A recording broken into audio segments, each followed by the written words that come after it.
Noong unang panahon, sa isang maliit na bayan na nasa pagitan ng mga bundok at dagat, nakatira ang isang batang babae na nagngangalang Lily.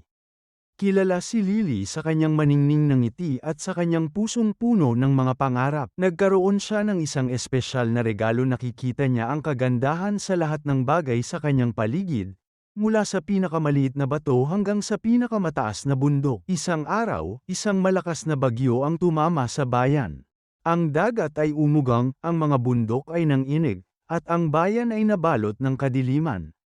Inalis ng bagyo ang mga kulay ng bayan, iniwan ang lahat sa kulay ng kulay abo. Naduraj ang puso ng mga taong bayan, ang kanilang espiritu ay kasing abo ng kanilang paligid. Gayunpaman, nakita ito ni Lily bilang isang pagkakataon. Kinuha niya ang kanyang paintbrush, isinawsaw ito sa kanyang puso, at nagsimulang magpinta. Pinintura niya ang mga bahay, mga puno, mga lansangan, at maging ang mga tao. Ipininta niya ang lahat ng kulay ng kanyang mga pangarap, ang kanyang pag-asa, at ang kanyang pagmamahal sa bayan. Habang nagpipinta siya, may nangyaring mahiwagang bagay. Nagsimulang muling mabuhay ang mga kulay. Ang mga bahay ay kumikinang, ang mga puno ay namumulaklak, at ang mga tao ay ngumiti.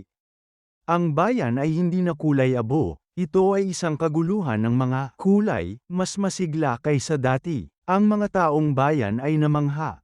Napagtanto nila na kahit sa pinakamadilim na panahon, laging may sinag ng pag-asa. Nagpasalamat sila kay Lily sa pagpapaalala sa kanila ng kagandahang nasa loob ng bawat isa sa kanila. Mula sa araw na yon, si Lily ay naging simbolo ng pag-asa at katatagan para sa bayan. Ang kanyang kwento ay nagsilbing paalala na kahit gaano kadilim ang panahon, palaging may paraan para maibalik ang mga kulay.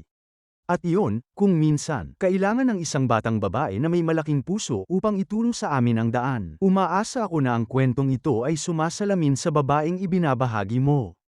Ito ay isang kwento ng pag-asa, katatagan, at ang kapangyarihan ng makita ang kagandahan sa lahat ng bagay.